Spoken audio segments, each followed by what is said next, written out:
Assalamualaikum warahmatullahi wabarakatuh.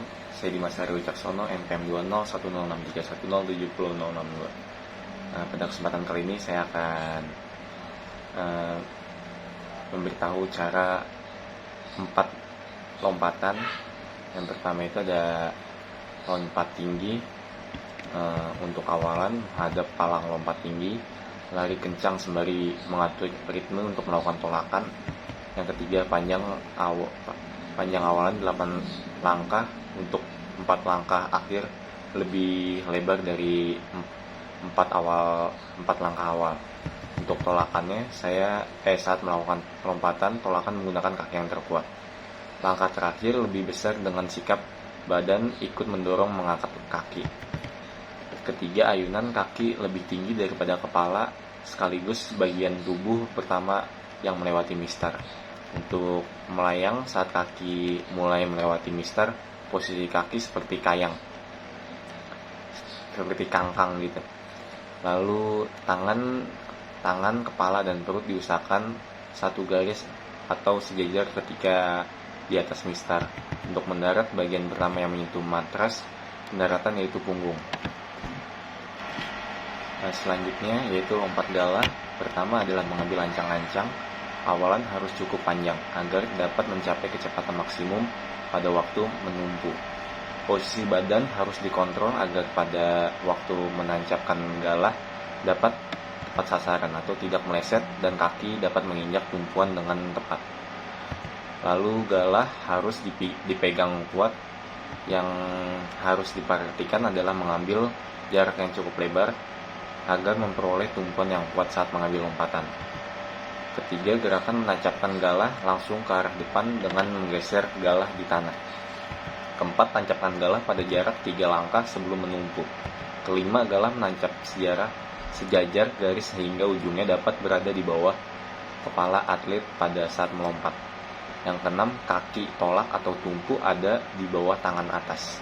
Yang ketujuh, lompat yang tidak kidal mengayun kaki kanan ke atas dan melewati galah di sebelah kanannya. Lengan kiri tetap kaku atau tegar dan bengkok pada siku pada saat bertolak untuk memelihara agar si pelompat tetap berada di belakang galah. Lalu bergoyanglah ke belakang, tetap di belakang galah, berputar mengitari as pada bahu.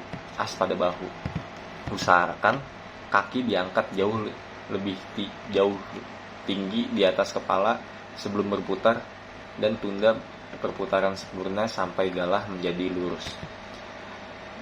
Lalu tariklah dengan lengan, kemudian doronglah untuk melengkungkan tubuh di atas bilah lompat. Terakhir, badan melengkung pada saat kaki-kaki diturunkan dan akhirnya tonggok badan, lengan diangkat ke belakang. Selanjutnya, lompat jangkit. Untuk awalan, jarak lintas untuk melaksanakan awalan tidak kurang dari 45 meter. Berikut ini cara melakukan pada lompat jangkit. Yang pertama, lari awalan bervariasi bergantung pada kemampuan masing-masing siswa. Kecepatan lari awalan sedikit demi sedikit sebelum bertolak. Turunkan pinggang sedikit pada satu langkah akhir awalan. Untuk tolakan kaki harus kuat dan dijaga agar tidak mengurangi kecepatan gerak ke depan. 3 teknik tolakan berikut ini harus kalian pelajari sehingga kalian dapat menguasai gerakan lompat jangkit secara keseluruhan. Pertama itu tolakan sebelum berjangkit. Pilihlah kaki terkuat untuk bertolak. Kedua, tolakan sebelum melangkah. Lakukan tolakan dengan cepat dengan salah satu kaki, di mana posisi mata kaki, sendi, lutut, pinggang diluruskan. Ketiga, tolakan sebelum melompat. Lakukan tolakan dengan cepat paha kaki. Untuk mendaratan, mengangkat kedua kaki lurus ke depan, membungkuk badan depan dan memindahkan kedua lengan dari atas ke darat. Kedua kaki mengeper, yaitu kedua lutut agar ditekuk ke depan. Kepala ditundukkan dan kedua lengan dibawa ke depan. Untuk yang terakhir yaitu lompat jauh. Untuk teknik awalan pada lompat jauh dilakukan dengan gerakan berlari dengan kecepatan penuh. Kedua, teknik tolakan. Teknik tolakan dilakukan dengan melakukan tolakan menggunakan salah satu kaki yang terkuat. Teknik tolakan pada lompat jauh dilakukan pada papan tolakan. Teknik melayang di udara. Teknik melayang di udara pada lompat jauh dapat dilakukan dengan gaya-gaya tertentu yang mendapatkan jarak lompatan yang jauh. Untuk teknik pendaratannya, pada lompat jauh dilakukan dengan kedua kaki secara bersamaan, kedua lutut ditekuk dan posisi badan dorong ke depan. Sekian dari saya, kurang lebihnya mohon maaf. Wassalamualaikum warahmatullahi wabarakatuh.